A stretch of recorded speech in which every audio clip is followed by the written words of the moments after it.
রাজনীতির পাড়া থেকে শুরু করে সব মহলে আলোচনায় ডাকসু নির্বাচন, ফলাফলে প্রভাব পড়বে জাতীয় নির্বাচনেও মত বিশ্লেষকদের। চলছে ডাকসুর ভোট গ্রহণ, দুটি ব্যালট পেপারে দেয়ার পোলিং অফিসারকে অব্যাহতি, দায়িত্ব পালনকারী সাংবাদিকদের মৃত্যু। ফরিদপুরে মহাসড়ক অবরোধ, ঢাকার সঙ্গে যোগাযোগ বিচ্ছিন্ন ২১ জেলার, আটকা পড়েছে শত শত যানবাহন, ভোগান্তিতে যাত্রীরা।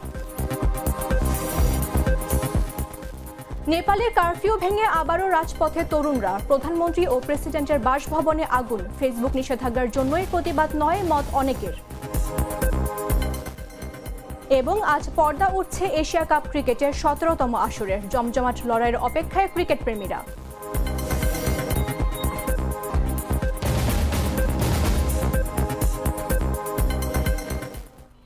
আমন্ত্রণ দুপুর ৩টা নিউজে, আপনাদের সাথে রয়েছে আমি মামদুহা রাইসা।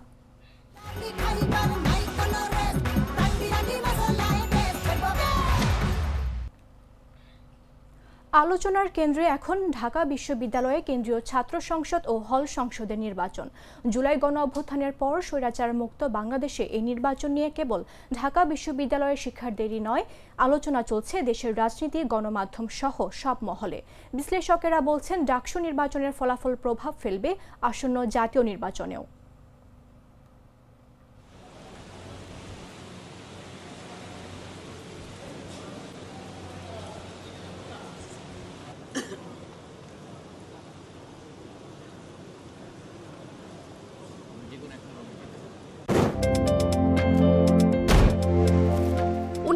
সালে প্রতিষ্ঠার পর এখন পর্যন্ত ৩৭ বার ডাকসু নির্বাচন হয়েছে। ১৯৭১ থেকে ১৯৯০ সাল পর্যন্ত ১৯ বার নির্বাচন হওয়ার কথা থাকলেও নির্বাচন অনুষ্ঠিত হয়েছে মাত্র ৭ বার। ১৯৯১ সালের পর থেকে ডাকসু নির্বাচন একেবারে অমাবস্যার চাঁদ হয়ে যায়। সবশেষ ২০১৯ সালে হয় ডাকসু নির্বাচন। সেই নির্বাচন ঘিরেও ছিল নানা বিতর্ক, নানা প্রশ্ন। প্রায় ৬ বছর পর আবারও হচ্ছে ডাকসু নির্বাচন। জুলাই গণ অভ্যুত্থানের পর স্বৈরাচার মুক্ত বাংলাদেশে এই নির্বাচন নিয়ে কেবল ঢাকা বিশ্ববিদ্যালয়ের শিক্ষার্থীদেরই নয়, আলোচনা চলছে দেশের রাজনীতি, গণমাধ্যম সহ সব মহলে। কিন্তু প্রশ্ন হচ্ছে, একটি বিশ্ববিদ্যালয়ের ছাত্র সংসদ নির্বাচন দেশের রাজনীতিতে হঠাৎ কেন এত গুরুত্বপূর্ণ হয়ে উঠল? ডাকসু নির্বাচনের প্রভাব কি পড়বে জাতীয় নির্বাচনে? রাজনৈতিক বিশ্লেষকরা বলছেন, বিগত আওয়ামী লীগ সরকারের ১.৫ দশকের শাসনামলে দেশের নির্বাচন ব্যবস্থা ভেঙে পড়েছিল। প্রশ্নবিদ্ধ নির্বাচন ব্যবস্থায় তরুণদের অনেকেই দেশের নির্বাচন ব্যবস্থা থেকে মুখ ফিরিয়ে নিয়েছিল, যে কারণে অনেক বছর ধরে এসব বিশ্ববিদ্যালয়ের ছাত্রছাত্রীরা ভোটাধিকার চর্চার সুযোগ পাননি। আর সে কারণে গণ অভ্যুত্থানের পর নতুন পটভূমিতে ছাত্র সংসদ নির্বাচন নিয়ে শুধু বিশ্ববিদ্যালয় নয়, দেশের মানুষের মধ্যেও নানা আগ্রহ তৈরি হয়েছে বলে মনে করছেন বিশ্লেষকরা। নির্বাচনে ছাত্রদল, ছাত্র শিবির, গণতান্ত্রিক ছাত্র সংসদ, প্রগতিশীল ছাত্র সংগঠন সহ বিভিন্ন ছাত্র সংগঠন আলাদা আলাদা প্যানেলে অংশ নিচ্ছে। স্বতন্ত্র প্রার্থীও হয়েছেন অনেকে। বিশ্লেষকরা বলছেন, ছাত্র সংসদ নির্বাচনে হার জিতের ব্যাপারটা রাজনৈতিক দলগুলোর জন্য এখন মান সম্মানের লড়াই হয়ে গেছে, যে কারণে এই নির্বাচন ও এর ফলাফল নিয়ে বিএনপি, জামায়াত কিংবা এনসিপির মতো রাজনৈতিক দলগুলোর মধ্যেও উচ্ছ্বাস ও আশঙ্কা দুটোই রয়েছে। যে কারণে বিএনপি, এনসিপি সহ বিভিন্ন রাজনৈতিক দলের পেজগুলো থেকে তাদের সমর্থিত প্যানেলের প্রার্থীদের পক্ষে ভোট চাইতেও দেখা গেছে। যদিও বিএনপির দাবি, তারা এই নির্বাচন ঘিরে দলের পক্ষ থেকে কোনো ধরনের প্রচারণা চালাননি। সবশেষ ২০১৯ সালে যে ডাকসু নির্বাচন অনুষ্ঠিত হয়, ওই নির্বাচনে স্বতন্ত্রভাবে ভিপি নির্বাচিত হয়েছিলেন বর্তমান গণ অধিকার পরিষদের সভাপতি নুরুল হক নূর। ডাকসুতে ভিপি নির্বাচিত হওয়ার পর তিনি রাজনৈতিক দল গঠন করেছিলেন। একই সাথে জুলাই আন্দোলনে তার দলের ভূমিকা ছিল গুরুত্বপূর্ণ। এছাড়াও অতীতে বিভিন্ন সময়ে ডাকসুতে যারা ভিপি, জিএস কিংবা গুরুত্বপূর্ণ পদে বিজয়ী হয়েছেন, তাদেরও রাজনীতিতে বেশ গুরুত্বপূর্ণ ভূমিকা দেখা গেছে, যে কারণে রাজনৈতিক দলগুলো এবার এই নির্বাচনকে অনেক আলাদা গুরুত্ব দিয়ে দেখছে। এছাড়াও বিশ্লেষকদের মতে, আগামী জাতীয় নির্বাচনের আগে এবারের ডাকসু নির্বাচন সরকারের জন্য একটা রিহার্সাল, যে কারণে এটার প্রতি সবার নজর রয়েছে। তাসলিমা তিথি, জাগো নিউজ। ঢাকা বিশ্ববিদ্যালয়ে কেন্দ্রীয় ছাত্র সংসদ ও হল সংসদ নির্বাচনে ভোট গ্রহণ চলছে। মঙ্গলবার সকাল ৮টা থেকে ভোট গ্রহণ শিক্ষার্থীরা অংশ নিচ্ছে উৎসবমুখর পরিবেশে।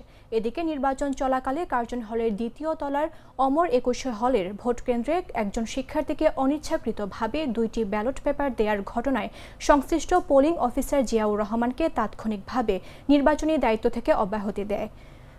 বিশ্ববিদ্যালয়ের জনসংযোগ থেকে নিশ্চিত করে জানানো হয় বিষয়টি যে অনিচ্ছাকৃত ভুল তা অভিযোগকারী ভোটারও বুঝতে পারেন। তারপরও ঘটনা জানার সঙ্গে সঙ্গে প্রশাসন বিষয়টি তাৎক্ষণিকভাবে নিষ্পত্তি করে। বিশ্ববিদ্যালয়ের প্রশাসন নির্বাচনকে অবাধ, সুষ্ঠু ও নিরপেক্ষ রাখতে বদ্ধপরিকর বলেও উল্লেখ করা হয় বিজ্ঞপ্তিতে।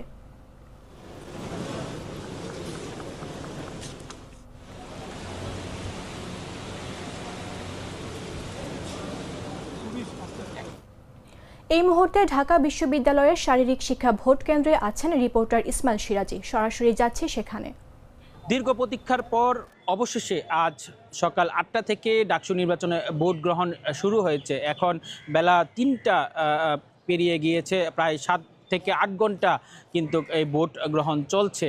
আমি এই মুহূর্তে অবস্থান করছি ঢাকা বিশ্ববিদ্যালয়ের অন্যতম একটি কেন্দ্র, শারীরিক চর্চার যে কেন্দ্র রয়েছে সেই কেন্দ্রে। আমরা এই কেন্দ্রে খোঁজ নিয়েছি যে এই কেন্দ্রে ইতিমধ্যে প্রায় 70% ভোট সেটি কিন্তু কাস্ট হয়েছে এবং এই কেন্দ্রে ভোটার সংখ্যা রয়েছে ৪,০০০-এর অধিক।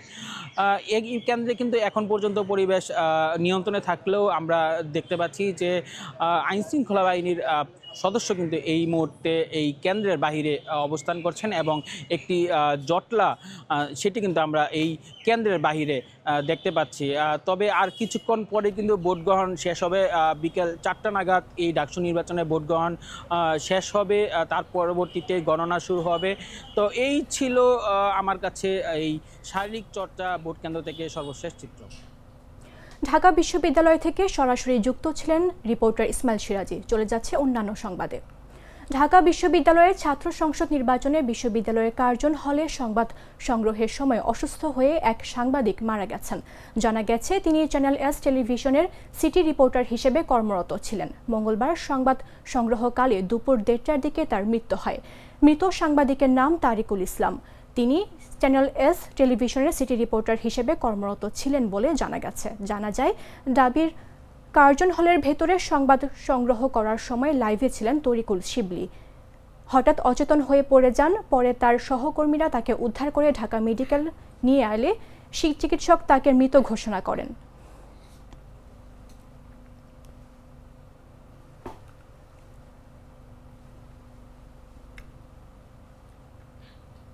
ঢাকা বিশ্ববিদ্যালয়ে কেন্দ্রীয় ছাত্র সংসদ নির্বাচন মডেল হিসেবে কাজ করবে বলে মন্তব্য করেছেন স্বরাষ্ট্র উপদেষ্টা জাহাঙ্গীর আলম চৌধুরী। বলেন, ডাকসু নির্বাচন ভালোভাবে সম্পন্ন হবে, সবাই স্বতঃস্ফূর্তভাবে অংশ নিয়ে ভোট দিচ্ছে।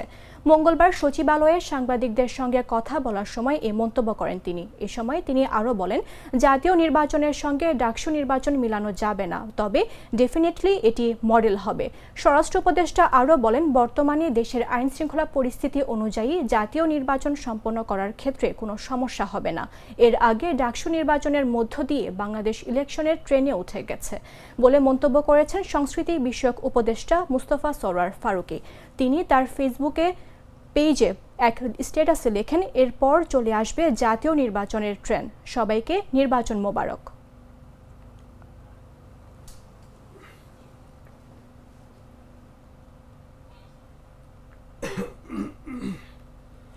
দর্শক, ডাকসু নির্বাচন নিয়ে আলোচনার জন্য আমাদের সঙ্গে স্টুডিওতে উপস্থিত আছেন জাগো নিউজের স্টাফ রিপোর্টার হাসান আদিব। আদিব, স্বাগত আপনাকে। ধন্যবাদ। আদিব, আজ তো ঢাকা বিশ্ববিদ্যালয়ে ডাকসু নির্বাচন অনুষ্ঠিত হচ্ছে, তো এই বিষয়ে আপনার কাছে একটু জানতে চাইবো যে সেখানে আসলে কেমন পরিবেশ বা বিরাজ করছে বা সুষ্ঠুভাবে আসলে সম্পন্ন হচ্ছে কিনা। আপনাকে ধন্যবাদ। ঠিক এই মুহূর্তে ঘড়িতে কিন্তু ৩:১০ অর্থাৎ আর ৫০ মিনিট ঢাকা বিশ্ববিদ্যালয়ে যে ছাত্র সংসদ এবং হল সংসদের নির্বাচন অনুষ্ঠিত হচ্ছে সেটি চলবে। যদি কোনো ভোটার 4টার মধ্যে এসে লাইনে দাঁড়ায় তাহলে যতক্ষণ না তারা ভোট দিতে পারছেন ততক্ষণ পর্যন্ত ভোট গ্রহণ করা হবে। অর্থাৎ খুব দ্রুততম সময়ের মধ্যেই কিন্তু এই নির্বাচনের ভোট গ্রহণ শেষ হবে এবং এরপরে গণনা হবে। আমরা যদি আজ সকাল থেকে যে চিত্রটা দেখা গেছে ক্যাম্পাসে সেটি বলি, তাহলে সকাল থেকেই কিন্তু শিক্ষার্থীরা খুব উৎসবমুখর পরিবেশে বিশ্ববিদ্যালয়ের যে 8টি কেন্দ্রে ভোট গ্রহণ করা হচ্ছিল সেই কেন্দ্রগুলোতে এসেছে। অনেকে কেন্দ্রে এসে বলেছেন যে তারা আসলে সারা রাত ঘুমাননি, ডাকসু নির্বাচনে ভোট দেওয়ার জন্য তারা এক ধরনের রোমাঞ্চিত ছিলেন এবং তারা সকালে এসেছেন, ভোট দিয়েছেন। আমরা যদি বিচ্ছিন্ন কিছু ঘটনা হয়েছে কিন্তু মোটা দাগে যদি বলতে যাই তাহলে এই নির্বাচনে সকালে একটি ঘটনা ঘটেছে, সেটি হচ্ছে শারীরিক শিক্ষা কেন্দ্রে। সেখানে ছাত্র দলের সমর্থিত যে ভিপি প্রার্থী আবিদুল ইসলাম খান তিনি আসলে ভোট কেন্দ্রের ভেতরে ঢুকে পড়েন এবং তখন কিন্তু বিভিন্ন গণমাধ্যমে কিছু সংবাদ প্রকাশিত হয় যে এই ভোট কেন্দ্রের ভিতরে একজন ভিপি প্রার্থী ঢুকে পড়াটা আচরণবিধি লঙ্ঘন। এবং পরবর্তীতে সে সময় কিন্তু রিটার্নিং যে কর্মকর্তারা তারাও কিন্তু বলেছেন যে এটি আচরণবিধি লঙ্ঘন। পরবর্তীতে দেখা যায় যে ডাকসুর যে আচরণবিধি আছে সেই আচরণবিধিতে আসলে ভোট কেন্দ্রের মধ্যে প্রার্থীরা ঢুকতে পারেন বলে অনুমোদন দেওয়া আছে। এরপরে কিন্তু বিষয়টি নিয়ে একটু আলোচনা হয়েছে। এরপর দুপুর 11টা থেকে 12টার দিকে একটি ঘটনা ঘটেছে, সেটি হলো রোকেয়া হলের শিক্ষার্থীরা যে কেন্দ্রে ভোট দিচ্ছেন টিএসসি কেন্দ্রে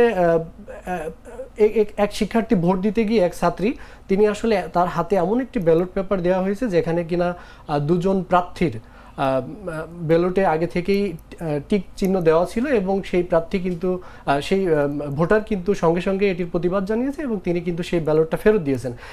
এটি নিয়ে কিন্তু সবচেয়ে বেশি আলোচিত হচ্ছে যে সেখানে আসলে শিবির সমর্থিত ঐক্যবদ্ধ শিক্ষার্থী যে জোট, সেই জোটের ভিপি প্রার্থী সাদিক কায়েম এবং জিএস প্রার্থী SM ফরাদ হোসেন তাদের দুজনের নামের পাশে সিল দেওয়া ছিল, যার ফলে অন্যান্য যে প্রার্থীরা ছিলেন তারা কিন্তু এটির তীব্র প্রতিবাদ জানিয়েছেন এবং নির্বাচন কমিশনে অভিযোগ করেছেন।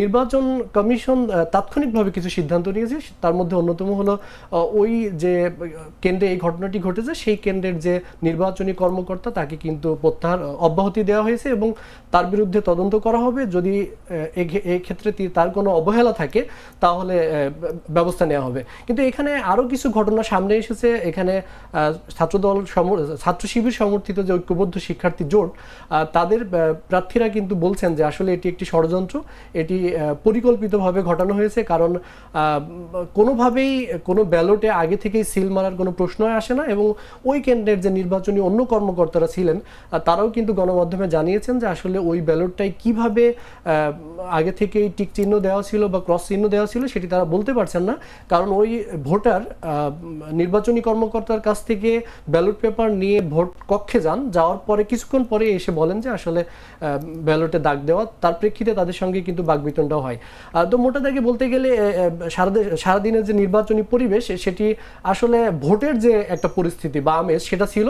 শিক্ষার্থীদের উপস্থিতি ব্যাপক, আমরা জানতে পেরেছি দুপুর 12টা পর্যন্ত যে হিসাব সেই হিসাবে প্রত্যেকটি কেন্দ্রেই 30 থেকে 35 বা কোনো কেন্দ্রে 40% ভোট কাস্ট হয়েছে, অর্থাৎ শিক্ষার্থীদের একটা ব্যাপক উপস্থিতি দেখা গেছে। কোনো কেন্দ্রে তার চেয়েও বেশি ভোট কাস্ট হয়েছে বলেও খবর পাচ্ছি আমরা। আরেকটি খুবই দুঃখজনক ঘটনা আমাদের এর আগে সংবাদে দর্শকদেরকে জানানো হয়েছে যে কার্জন হল কেন্দ্রে একজন সাংবাদিক অসুস্থ হয়ে মারা গেছেন। আমরা যতদূর জানতে পেরেছি তিনি হৃদযন্ত্রের ক্রিয়া বন্ধ হয়ে তিনি আসলে মারা গেছেন।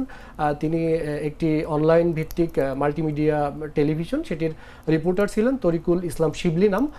তিনি আসলে ঘটনাস্থলেই তার মৃত্যু হয়েছে। এটি ডাকসু নির্বাচনের আজকের দিনের সবচেয়ে আলোচিত ঘটনা। আচ্ছা, এই প্রায় 6 বছর পর কিন্তু ডাকসু নির্বাচন হচ্ছে। এই ডাকসু নির্বাচনকে নিয়ে তাহলে এত আগ্রহ কেন সকলের মধ্যে? আসলে দেখুন যে ডাকসু নির্বাচনে যারা ভোট দিচ্ছে তাদের বেশিরভাগেরই বয়স 20 থেকে 30 বছরের মধ্যে, অর্থাৎ অনেকে বিশ্ববিদ্যালয়ে সবেমাত্র ভর্তি হয়েছে, কেউ বা মাস্টার্স শেষ করে এমফিল করছে কিংবা কেউ দ্বিতীয় মাস্টার্সে ভর্তি হয়ে আছেন, এরকম শিক্ষার্থীরা ভোট দিচ্ছে। এই যে 20 থেকে 30 বছর বয়সী শিক্ষার্থীরা তারা কিন্তু এই বিগত যে 15 বছর আওয়ামী লীগের যে একটা শাসনামল ছিল সেই শাসনামলে কিন্তু বারবার ভোটাধিকার লঙ্ঘন হয়েছে এবং ভোটের যে পরিবেশ বা নির্বাচনী যে একটা ব্যবস্থা কাঠামো সেটি আসলে ছিল না।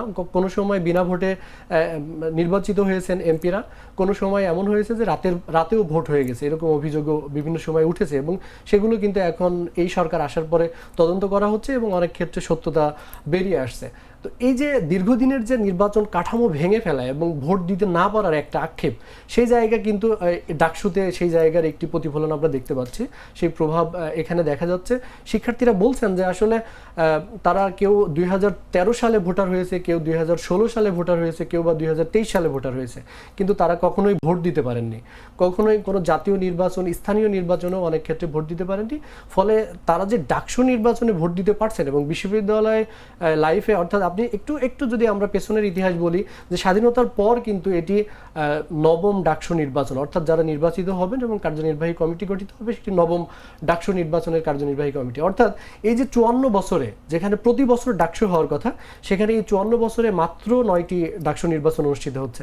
অর্থাৎ যারা এখন ভোট দিচ্ছেন তারা নিজেদেরকে সৌভাগ্যবান মনে করছেন এবং অনেকেই বলছেন যে 1 বছর আগেও তারা আসলে কল্পনা করতে পারেননি যে তারা বিশ্ববিদ্যালয় জীবনে এই ছাত্র সংসদের ভোট দিতে পারবেন। এই সার্বিক পরিস্থিতির কারণেই আসলে ডাকসু নির্বাচন ঘিরে ব্যাপক উৎসাহ উদ্দীপনা এবং শিক্ষার্থীদের মধ্যে ব্যাপক আকারে উচ্ছ্বাস বিরাজ করছে। আচ্ছা, এই ডাকসু নির্বাচনটা আগামী জাতীয় নির্বাচনের উপর কিভাবে প্রভাব ফেলতে পারে এবং আপনার কি মনে হয় এই ব্যাপারে? আসলে আজকে আপনি আমাদের যে সংবাদগুলো যাচ্ছে সেখানে আপনি বলছিলেন যে আসলে বিভিন্ন উপদেষ্টারাই বলছেন যে ডাকসু নির্বাচনের মধ্য দিয়ে বাংলাদেশ একটি নির্বাচনী ট্রেনে উঠে গেল বা গাড়িতে উঠে গেল। তাদের বক্তব্যেই কিন্তু স্পষ্ট যে আসলে আগামী যে জাতীয় নির্বাচন হবে 2026 সালের ফেব্রুয়ারিতে হওয়ার রোডম্যাপ প্রকাশ করছে নির্বাচন কমিশন, সেই নির্বাচনের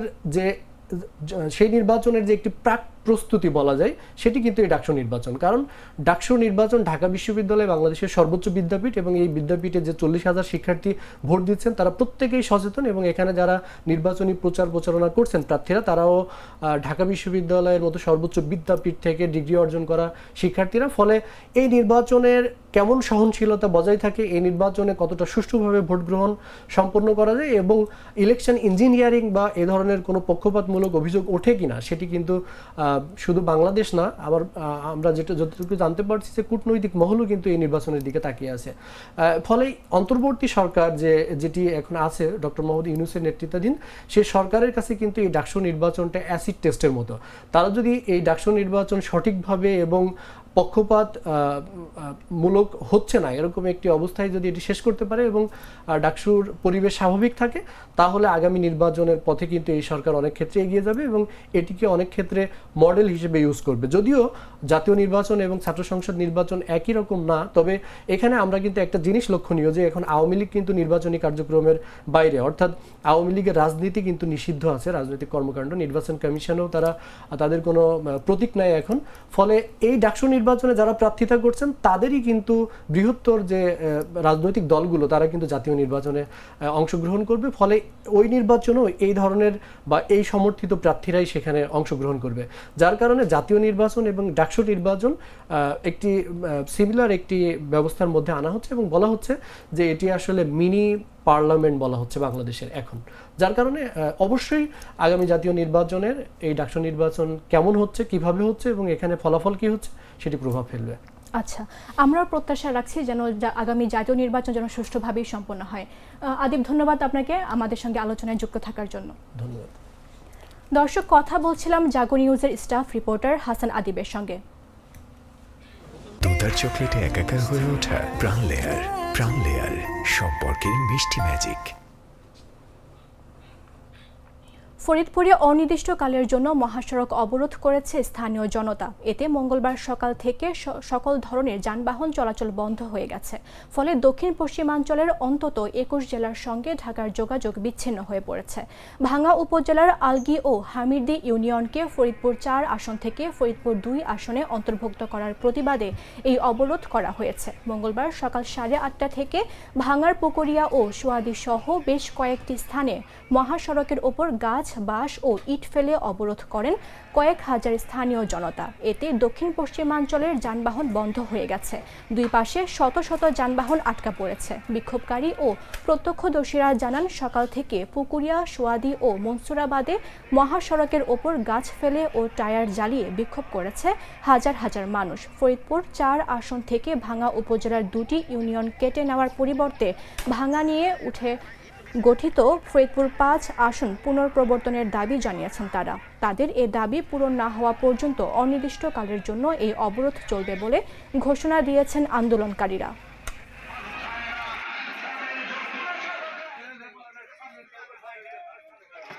আমিতি ইউনিয়ন এবং আলদি ইউনিয়ন নগরকান্দা নিয়ে যাওয়া হয়েছে। আমাদের এক বিন্দু রক্ত থাকাকালীনই আমরা নগরকান্দা যাব না। আমাদের আমাদের বাপদাদা 14 গোষ্ঠী হামিদি গঠন করছে।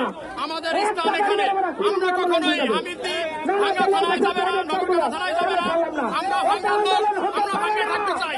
এক বিন্দু রক্ত থাকাকালীনই আমরা নগরকান্দা যাব না, হামিদির লোক। বাংলার মাটি মানুষের রাজনীতি চালু করতে হবে। এই বাংলায় যাতে আমাদের সালতার সাথে যেতে না হয়, নির্বাচন কমিশনকে আমি পরিষ্কার ভাষায় বলে দেওয়ার চাই, ভাঙাবাসীর দামে যাতে কোনো কর্মে নির্বাচন কমিশনার আপনাকে কে সাহস দিয়েছে? কুয়ালন্দ ঘাটে পুলিশের গাড়ি ভাঙচুর, মাজার ভাঙা, মারামারিতে আহত নিহত, সম্পদ লুটপাট, কবর হতে লাশ উত্তোলন ও পুড়িয়ে ফেলার অপরাধে স্থানীয় মসজিদের ইমাম সহ এ পর্যন্ত 18 জনকে গ্রেফতার করা হয়েছে। মঙ্গলবার সকালে প্রধান উপদেষ্টার প্রেস উইং থেকে পাঠানো এক বার্তায় এ তথ্য জানানো হয়। এতে বলা হয়, রাজবাড়ীর গোয়ালন্দে পুলিশের গাড়ি ভাঙচুর, মাজার ভাঙা, মারামারিতে আহত নিহত, সম্পদ লুটপাট, কবর থেকে লাশ উত্তোলন ও পুড়িয়ে ফেলার অপরাধে আজ সকাল পর্যন্ত 18 জনকে গ্রেফতার করা হয়েছে। গ্রেফতারদের মধ্যে রয়েছেন স্থানীয় মসজিদের ইমাম লতিফ হুজুর। তিনি ঘটনার পর থেকে পলাতক ছিলেন। আজ ভোরে তাকে মানিকগঞ্জের চর এলাকা থেকে গ্রেফতার করা হয়েছে। এছাড়াও মাজার ভাঙা, মারামারিতে আহত নিহত, সম্পদ লুটপাট, কবর থেকে লাশ উত্তোলন ও পুড়িয়ে ফেলার ঘটনায় নিহতের বাবা মোহাম্মদ আজাদ মোল্লা বাদী হয়ে সোমবার রাতে একটি মামলা দায়ের করেছেন।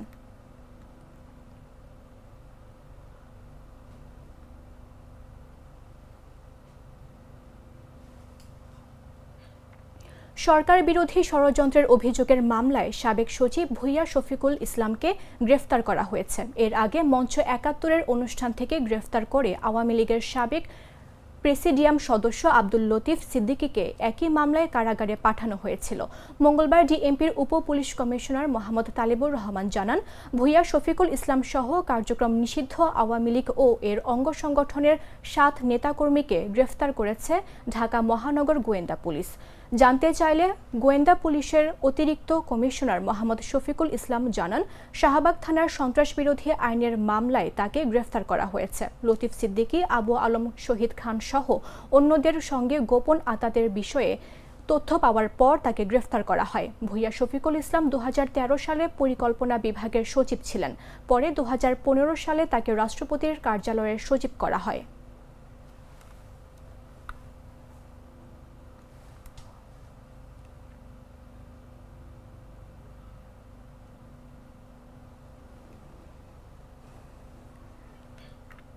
কেউ মারা গেছেন, কেউ বহু আগে থেকেই থাকেন না গ্রামে, আবার কেউ ভিক্ষা করেন। এমন ব্যক্তিদের নামে তোলা হয়েছে লাখ লাখ টাকা ঋণ, যা তারা জানেনই না। Sherpur social development foundation SDF এর একটি প্রকল্পে এমন অনিয়ম উঠে এসেছে অনুসন্ধানে। তার অভিযোগ সাপেক্ষে জড়িতদের বিরুদ্ধে ব্যবস্থা নেওয়ার কথা জানালেন উপজেলা প্রশাসন। শেরপুর প্রতিনিধির পাঠানো তথ্যচিত্রের বিস্তারিত ডেস্ক রিপোর্টে। ভিটে মাটিহীন ফুলবানু অসুস্থ স্বামীকে নিয়ে গাঢ় পাহাড়ে ভিক্ষাবৃত্তি করে কোনো মতে দিন চালাচ্ছেন। থাকেন অন্যের একটি পরিত্যক্ত ঘরে। সম্প্রতি জানতে পারেন তার নামে 1 লাখ টাকা ঋণ তোলা হয়েছে। কথা শুনেই চিন্তায় স্ট্রোক করেছেন স্বামী।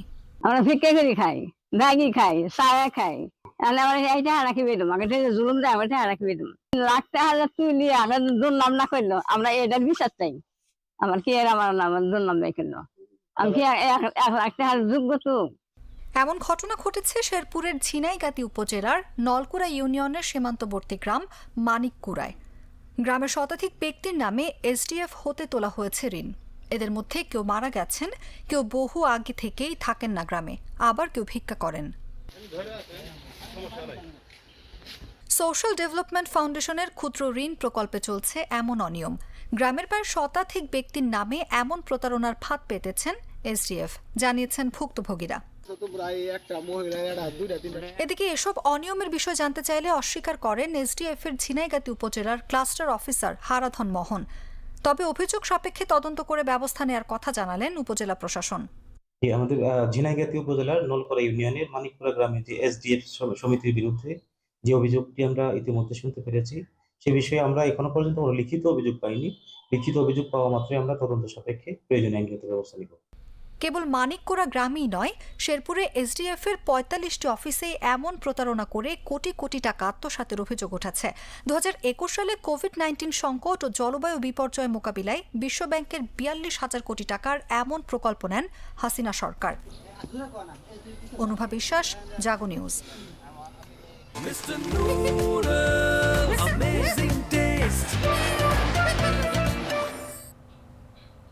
জানাবো আন্তর্জাতিক সংবাদ।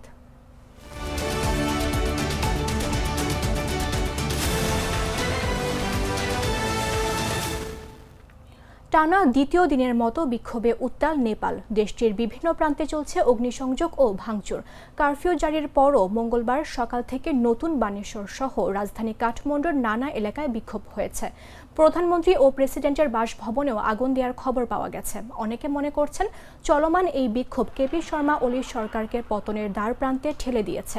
সংবাদ মাধ্যম এনডিটিভি বলছে, বিক্ষোভকারীরা নেপালের প্রেসিডেন্ট রামচন্দ্র পৌদ্দেল এবং প্রধানমন্ত্রী ওলির ব্যক্তিগত বাসভবনে আগুন ধরিয়ে দেয়। সোশ্যাল মিডিয়ায় প্রকাশিত ভিডিওতে দেখা গেছে বিক্ষোভকারীরা প্রেসিডেন্টের বাসভবনে ঘুরে বেড়াচ্ছে এবং ভাঙচুর করছে। নেপালের সাবেক প্রধানমন্ত্রী পুষ্পকমল দাহাল ওরফে প্রচণ্ড ও শের বাহাদুর দেওবা এবং জ্বালানি মন্ত্রী দীপক খাড়কার বাড়িতেও হামলার খবর পাওয়া গেছে।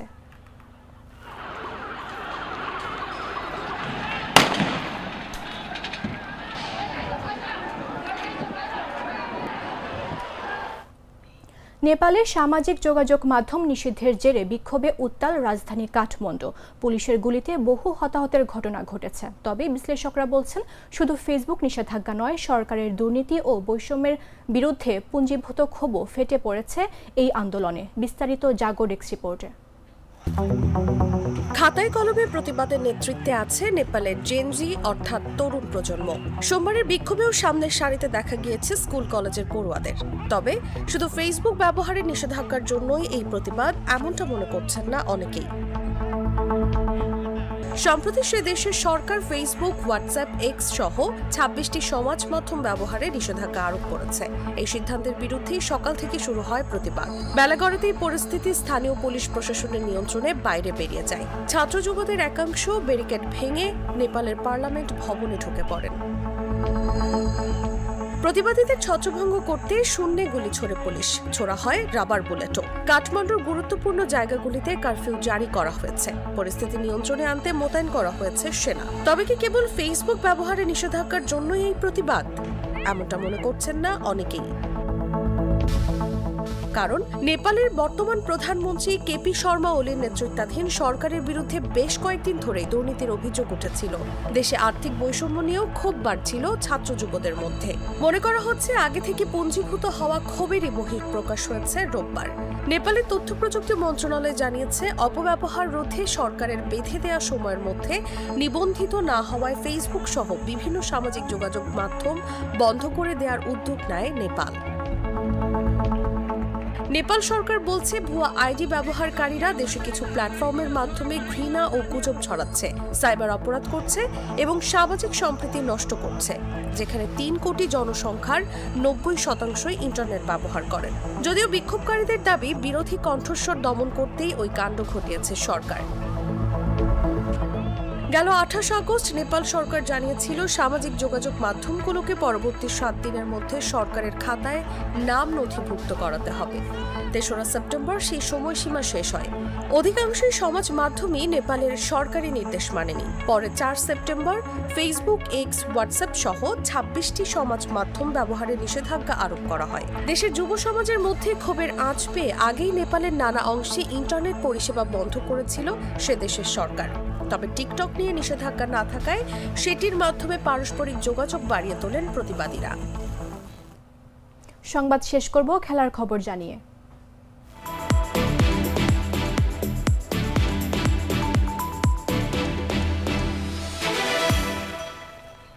এশিয়া মহাদেশের ক্রিকেট শ্রেষ্ঠত্বের লড়াই আবারও শুরু হতে যাচ্ছে আজ থেকে। বাংলাদেশ সময় রাত 8:30টায় আবুধাবির শেখ জায়েদ স্টেডিয়ামে আফগানিস্তান হংকংয়ের মধ্যকার ম্যাচ দিয়ে পর্দা উঠছে এশিয়া কাপ ক্রিকেটের 17তম আসরের। বিশ্বকাপকে সামনে রেখে এশিয়া কাপের ফরম্যাট পরিবর্তন হয়। সামনে যে ফরম্যাটের বিশ্বকাপ থাকে সেই ফরম্যাটে অনুষ্ঠিত হয় এশিয়া কাপ ক্রিকেট। আগামী বিশ্বকাপ অনুষ্ঠিত হবে টি-20 ফরম্যাটে। এই কারণে এবারের এশিয়া কাপও অনুষ্ঠিত হচ্ছে টি-20 ফরম্যাটে।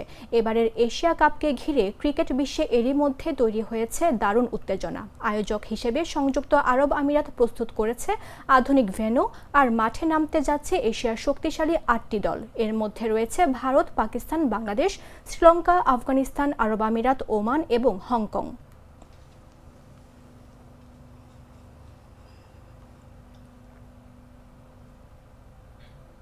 সংবাদ শেষ করার পূর্বে শিরোনামগুলো জানিয়ে দিচ্ছে আরও একবার।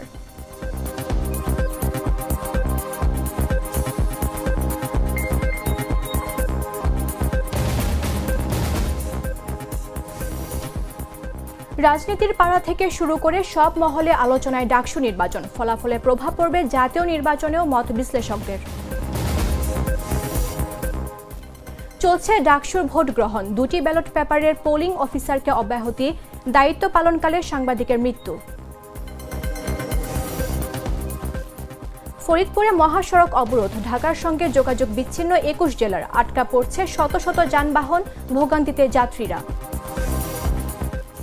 নেপালে কারফিউ ভেঙে আবারও রাজপথে তরুণরা। প্রধানমন্ত্রী ও প্রেসিডেন্টের বাসভবনে আগুন, ফেসবুক নিষেধাজ্ঞার জন্যই প্রতিবাদ নয় মত অনেকের।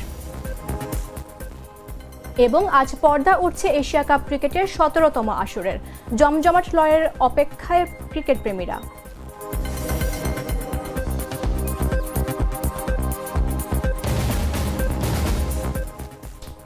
দর্শক, এই ছিল এখনকার মতো। প্রতি মুহূর্তে সর্বশেষ খবর জানতে ভিজিট করুন jagonews24.com। ফলো করুন আমাদের ভেরিফাইড ফেসবুক পেজ এবং সাবস্ক্রাইব করুন জাগো নিউজের ইউটিউব চ্যানেল। ধন্যবাদ সবাইকে।